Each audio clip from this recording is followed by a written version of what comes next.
yang ke-119 di bawah. Jadi dia kata azab kubur ni ada dua macam. Pertama, terus menerus sampai hari kiamat, iaitu untuk orang kafir dan munafik dan sebahagian ahli maksiat. Seperti mana cerita Allah Subhanahu wa taala tentang keluarga Firaun.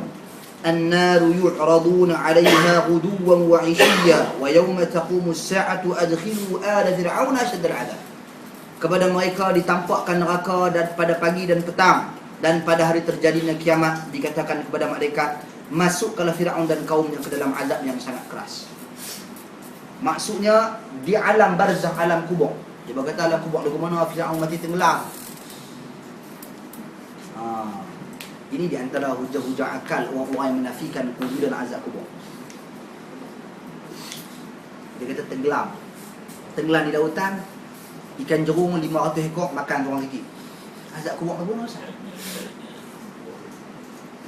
Dia daging jari duk ikan, kuku duk ikan ni, hidung duk ikan ni, telinga duk ikan ni, otak pun pecah-pecah, perut pun pecah-pecah. Ni mana macam mana azab kubur? Kubur kat mana di tanah, mana di bumi kan? Tuan, ini adalah golongan aqlaniyun. Azab kubur ni tak semestinya ianya dikuburkan semata-mata. Tuan-tuan, kita bacakan hadis Nabi SAW dalam Sahih Muslim atau Sahih Bukhari yang menjelaskan bagaimana seorang lelaki yang sebelum dia mati dia minta supaya Allah Subhanahu, dia minta kepada kaum keluarga supaya dibakar, dibuang debu ataupun abu dia tu separuh di laut dan separuh di daratan, di merata tempat, agar Allah Subhanahu wa taala tak tanya dia, agar Allah Subhanahu wa taala tak boleh cari dia. Pasti dia takut pada soalan-soalan yang bakal Allah ajukan kepada dia. Tapi dengan kehendak Allah Subhanahu wa taala himpunkan semula. Allah tanya kepada dia, pasal apa hang buat lagu tu? Dia kata, aku buat seperti ini kerana aku takutkan azab siksa-Mu. Maka dia masuk dulu. Jadi ini satu benda yang boleh berlaku dan sangat-sangat tidak mustahil ia berlaku berdasarkan kekuasaan Allah Subhanahu wa taala. Allah boleh buat. Jadi jangan kita sebab tu sebagai daripada ahli ilmu dia sebut azab kubur ataupun alam barzakh. Yang mana alam barzakh lebih umum. Siapa-siapa yang mati walaupun bukan di tanah perkuburan, dikuburkan di tanah perkuburan, ia berada di alam barzakh. Yang disebutkan sebagai alam kubur. Alam kubur itu sebab kebiasaannya. Apatah lagi dalam Islam diwajibkan tanam kalau ada mayatnya, kalau ada jasadnya, diwajibkan kita. Jadi ia sebut azab kubur ataupun alam kubur itu sebagai satu asal. Alam barzakh adalah sesuatu yang bersifat umum, alam setelah daripada kematian manusia. Wallahu a'lam. Kedua, sementara, yakni kiamat yang sementara berlaku untuk waktu yang terbatas, kemudian terhenti. Minta maaf, bukan kiamat azab kubur. Yang mana ia ditetapkan ke atas pelaku-pelaku maksiat, yang mana maksiatnya ringan, kejahatannya disiksa sesuai dengan kejahatannya.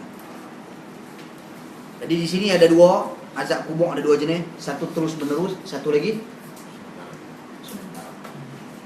Wallahu a'lam. Nanti kita akan sambung lagi pada sesi yang akan datang, kiamat dan tanda-tanda.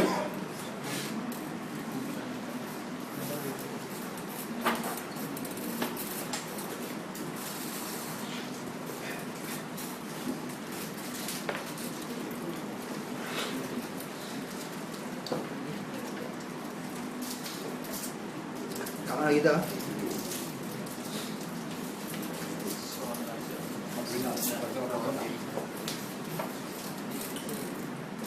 Soal apa?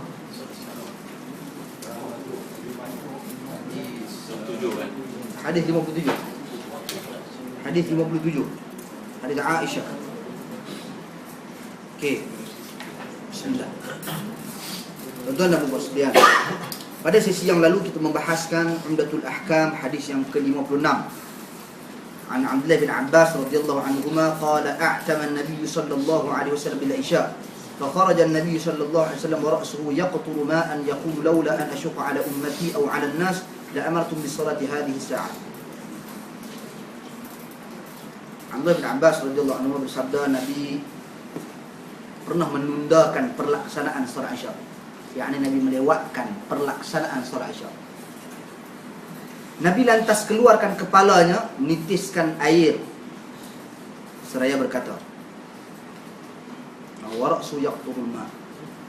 Nabi lantas keluar dan kepalanya menitiskan air. Maksudnya Nabi keluar daripada rumah Nabi, air jatuh di kepala Nabi. Ni air apa tuan-tuan dan sekalian? Bukan yang hujan ni lah. Air apa? Air apa? Air tu embun, menunjukkan malam Nabi sallallahu alaihi wasallam lewat, bukannya waktu yang baru. Sebab disebut di dalam hadis, fa kharaja an-nabi sallallahu alaihi wasallam wa ra'su yaqturu ma'a. Dan Nabi SAW keluar daripada rumah Nabi dan kepala Nabi SAW menitiskan air, yakni ayat tersebut menitis atas kepala Nabi SAW. Okay. Kemudian kata Nabi, kalau sekiranya tidak memberatkan umatku atau orang-orang, maka aku akan memerintahkan mereka mengerjakan solat Isya pada waktu seperti ini.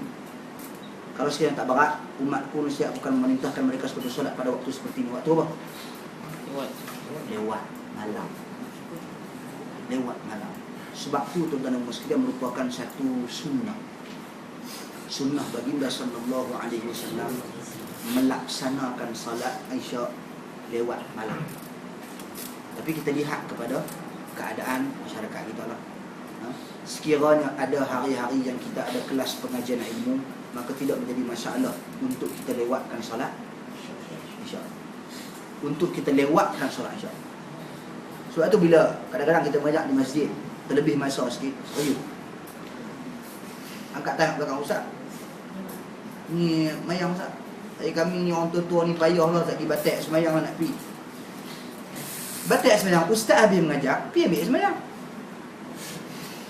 Lambatlah apalah dan sebagainya. Lambatlah itu masalah lambat tu. Kalau sekiranya kita tidak mencipta lambat tu, insya-Allah di sisi Allah Subhanahu wa taala ada ganjaran pahalanya. Insya-Allah di sisi Allah Subhanahu wa taala ada ganjaran pahalanya. Kalau sekiranya kita tak mencipta lambat dan kita berniat untuk awal, untuk datang awal. Kita kena ingat tuan-tuan dan sekalian, seperti mana Nabi SAW beritahu tentang orang yang tidur di malam hari. Kalau dia niat nak bangkit, lepas tu dia tak bangun, tak sedar, dapat pahala tak dapat? Tak pahala. Satu orang lagi, dia niat, nak kata niat tu dak lah, niat nak bangun, tetapi dia tidak melakukan perbuatan seperti orang nak bangun. Jam dia tak kunci, dia tak kunci, niat cukup lah. Jam dia tak kunci, dia tak suruh orang gerak. Maksudnya dia tidak berusaha ke arah untuk mengejutkan dirinya. Tak ada usaha. Maka apa yang berlaku? Dia tak dapat ganjaran apa-apa. Dia tidur. Begitu juga orang yang dah bangkit, lepas tu dia tutup jam, tidur balik. Dan itu yang ramai lah. Wallahualam. Jadi begitu juga orang yang solat Isya ni, kalau lewat tak ada masalah sebenarnya. Sekiranya ada hal-hal yang ini. Sebab tu Nabi SAW bersabda, kalau sekiranya tidak memberatkan umatku, niscaya aku akan suruh mereka bersolat pada waktu seperti ini. Wallah. Sampai pukul apa Ustaz? Okey. Isya ni disebut dalam hadis Nabi sallallahu alaihi wasallam ila nisfil lailil awsat. Dalam mazhab Hanbali, dalam isu ni dalam mazhab Hanbali, waktu Isya adalah sampai kepada tengah malam. Waktu solat Isya sampai kepada tengah malam. Maksud tengah malam ni dilihat pada maghrib dia jam berapa, ataupun bila maghrib. Maghrib kita anggaran lah 7.30, maka tengah malam antara subuh pukul 6, tengah malam dalam pukul 1. Contoh. Jadi itu adalah tengah malam. Walau bagaimanapun hal ini diperselisih, jumhur para ulama kata waktu Isya dia sampai sebelum subuh lah, sampai sebelum azan subuh. Adapun waktu afdal di sisi jumhur dan disepakati oleh para ahli ilmu, iaitu sebelum daripada tengah malam. Itu waktu yang afdal. Walau bagaimanapun dalam masalah ni, kalau orang tanya, Ustaz, dia sama tanya gitu kan, Ustaz macam mana Ustaz, pandangan Ustaz? Saya lebih cenderung kepada pandangan yang menyatakan waktu Isya itu sampai pertengahan malam. Ila nisfil lail awsat. Bukan pasal tengah malam ni kita aja yang buat bunyi teng-teng ke 12.